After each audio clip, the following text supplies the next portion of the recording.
వారు నా మీద తిరగబడ్డారు. మనం పిల్లలము దేవునికి, మనము దేవుని మీద తిరగబడేవారుగా ఉండకూడదు, దేవుని స్తుతించేవారుగా ఉండాలి ప్రతి దినమును బట్టి. 2వ పాఠ్య భాగంలో చదువుకున్నాం, అక్కడ రాయబడింది, కోపించుచుని వాత్సల్యం చూపుతున్నావు నా మీద. అంటే దేవుని కోపం ఒక్కొక్కసారి మన మీద ఉంటుంది. ఎప్పుడు? దేవుని కాయస్కరంగా మాట్లాడుతున్నప్పుడు, మనల్ని సృష్టించిన వారిని మరిచిపోయి నీవెవరివి అని ప్రశ్నిస్తూ దేవుని తిరస్కరిస్తున్నప్పుడు ఆయనకు కూడా కోపం వస్తుంది. కోపకిస్తూనే మనల్ని ప్రేమ చూపిస్తూ ఉంటాడు దేవుడు. మన తల్లిదండ్రులు చూడండి, ఒక్కొక్కసారి మనం పిల్లలైన వారు తల్లిదండ్రులకి బాధ కలిగిస్తే ఆ కాసేపు వారు బాధపడుతుంటారు, కానీ మరల కుమారుడి మీద ప్రేమ చూపుతూనే ఉంటారు. ఎందుకంటే నా కుమారుడు ఎక్కడ తప్పిపోతాడు, నా కుమారుడు తెలియక ఏమి నిర్ణయం తీసుకుంటాడు, ఏ విషయంలోకి అందరికన్నా తక్కువగా వాడుకుంటాడేమో నా బిడ్డ అని ఆలోచిస్తూ ఈ లోకపు తల్లిదండ్రులే అంతగా ఉంటే, తల్లి గర్భములు రూపింపబడిన ముందే మనల్ని ఎరిగిన దేవుడు మన మీద ఏం ప్రణాళిక కలిగి ఉన్నాడు. మనము ఎదుగుతున్న కొద్దీ, మనకు వయసు పెరుగుతున్న కొద్దీ ఏదో ఒక దినాన మనము ఈ యాత్రను ముగించవలసిన వారమై ఉన్నాం. అయితే మనం జ్ఞాపకం చేసుకోవాల్సింది ఏంటంటే, దేవుడు నాకు ఇచ్చిన ప్రతి దినము ఒక విలువైనది. ప్రభు నామను స్తుతించుకుంటూ నా జీవితాన్ని ముందుకి మరి అభివృద్ధితోనూ ఆశీర్వాదముతోనూ ముందుకు కొనసాగింప చేసుకోవాలన్నదే మరి యొక్క ఆలోచన. అయితే ఇక్కడ లేఖనం రాయబడింది, సంవత్సరం అనే దయా కిరీటాన్ని మనకి ఇచ్చాడు. పాస్టర్ గారు కూడా ఇన్ని సంవత్సరాలు దేవుడు కనుపాపలు కాపాడు మరి ఒక సంవత్సరం అనే దయా కిరీటాన్ని ఆ బిడ్డ మీద పెట్టాడు. ఈ సంవత్సరం ప్రారంభం నుండి అంతవరకు దేవుని కృప అతని మీద ఉంటుంది, దేవుని దయ ఉంటుంది. వెళుతున్న ప్రతి స్థలములో దేవుని ఆత్మ బిడ్డకు తోడుగా ఉండి ప్రతి విషయంలో సహాయం చేస్తూ సర్వ సమృద్ధితో ప్రభు అతన్ని నింపుతూ ఉంటాడు. ఎందుకంటే ఈ సంవత్సరం ప్రారంభంలోనే ఇంకొక సంవత్సరం నాకు ఇస్తున్నావు దేవా అని కృతజ్ఞతాస్తుతులు చెల్లిస్తున్న కారణాన్ని బట్టి మనం అనుకుంటూ ఉంటాం, ఇది యథావిధిగా జరిగిపోతుంది, ప్రపంచం అంతా ఎలా జరిగిపోతుందో మనకి తెలియకుండానే మన ఊహ కందని ప్రపంచం ఎంతో ఉంది. మన ఊహ కందని ప్రతిదినం అనుభవిస్తున్న ఊహ కందని ఎంతో మనం కళ్ళు ముందు జరుగుతున్న అవివేకంగా మనం ఆలోచిస్తూ ఉంటాం, వీటి గురించి ఆలోచించాం. ప్రభు ఈ లోకములో మనల్ని పుట్టించడానికి గల కారణం ఏంటి, మనం ఎందుకు పుట్టాము, ఏం చేస్తున్నాము, ఎక్కడికి వెళ్తామని ఖచ్చితంగా మనం తెలుసుకోవాల్సిన వారమై ఉన్నాం. ఎందుకంటే ఈ లోకంలో మనం ఏది సంపాదించుకున్నా అది మనం ఏమి తీసుకెళ్లలేం, ఇక్కడ వదిలిపెట్టి వెళ్ళవలసిన వారమే. కానీ ఏదైతే మనము ఆత్మీయతతోనూ దేవుని సన్నిధిలో భయభక్తితోనూ గడిపేమో ఆ జీవితం మాత్రం మనతో ఎప్పుడు ఉంటుంది, దేవుని సన్నిధికి వెళ్ళినా మనతో ఉంటుంది. అయితే ఈ పాస్టర్ గారిని ఇన్ని సంవత్సరాలు దేవుడు కనుపాపోలే కాపాడాడు. అయితే మంచి ఉద్యోగం చేసుకోవాలని, మంచి జీవితము గడపాలని, కారు కొనుక్కోవాలని, ఇల్లు కట్టుకోవాలని, ఒక్కొక్కసారి తన భవిష్యత్తు గురించి ఏమేమి ఆలోచించాడు ఒక్కొక్కసారి నాతో చెప్తూ ఉంటాడు. కానీ అవన్నీ వదులుకొని పరిచర్య కోసం వచ్చాను అని చాలా మంది అనుకుంటారు, పాస్టర్ గారు ఎందుకు ఎంపిక చేసుకున్నాడు, ఉద్యోగం చేసుకున్న బ్రతకొచ్చు కదా అని. దేవుడు అతన్ని పిలుచుకున్నాడు. ఎప్పుడు పిలుచుకున్నాడు అన్నది మీకు జ్ఞాపకం చేయాలనుకుంటున్నాను. మనం ఒకవేళ 2-3 సంవత్సరాల కిందటే పిలుచుకున్నాడేమో. అంతకు ముందు MA చక్కగా పూర్తి చేశాడు, MCom పూర్తి చేశాడు, బెంగళూరులో జాబ్ చేశాడు, పోలీస్ ట్రైనింగ్ లో సెలెక్ట్ అయ్యాడు, అన్ని పనులు చేసినా అప్పుడు పిలవని దేవుడు ఇప్పుడు 2-3 సంవత్సరాల కిందట పిలిచాడా అని మనం అనుకోవచ్చు. ఎప్పుడు పిలిచాడు ఆ మాటను కూడా మనం జ్ఞాపకం చేసుకుందాం. ఇర్మియా గ్రంథము 1వ అధ్యాయం 5వ వచనాన్ని మనం జ్ఞాపకం చేసుకుందాం. ఇర్మియా గ్రంథము 1వ అధ్యాయము 5వ వచనం.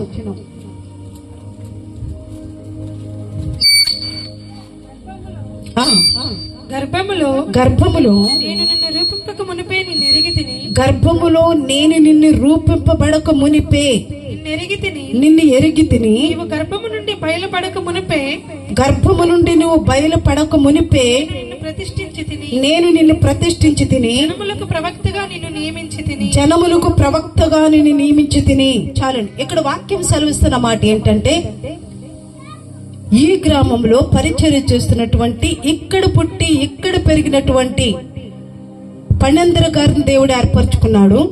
ఎప్పుడు ఏర్పరచుకున్నాడు అని వాక్యం సెలవిస్తుంటే, ఇర్మియా గ్రంథకర్త రాస్తున్నాడు 1వ అధ్యాయం 5వ వచనములో, గర్భములో ఉన్నప్పుడే, అంటే తల్లి గర్భములో పడక ముందే దేవుడు అతన్ని ఎలా ఏర్పరచుకున్నాడంటండి, జనములకు ప్రవక్తగా. మనం అనుకోవచ్చు 4 సంవత్సరాల కిందటే వచ్చాడని.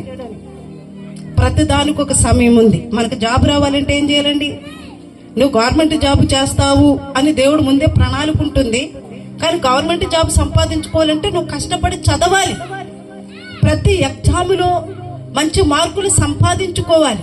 అప్పుడు మాత్రమే నువ్వు జాబును తెచ్చుకోగలవు. అలాగే పరిచర్య చేయాలన్నా పుట్టుకతో ప్రవక్తగా అతను తల్లి గర్భములో పుట్టుకు ముందే దేవుడు ఏర్పరచుకున్నప్పటికీ కూడా తగిన సమయం రాగానే దేవుడు అతన్ని పిలుచుకున్నాడు, పరిచర్యకు వచ్చాడు. దేవుని వాక్యం చెప్తుంది, తల్లి గర్భములో ఉన్న పడక మునిపే నేను ఎలా ఏర్పరచుకున్నాడు? జనములకు ప్రవక్తగా.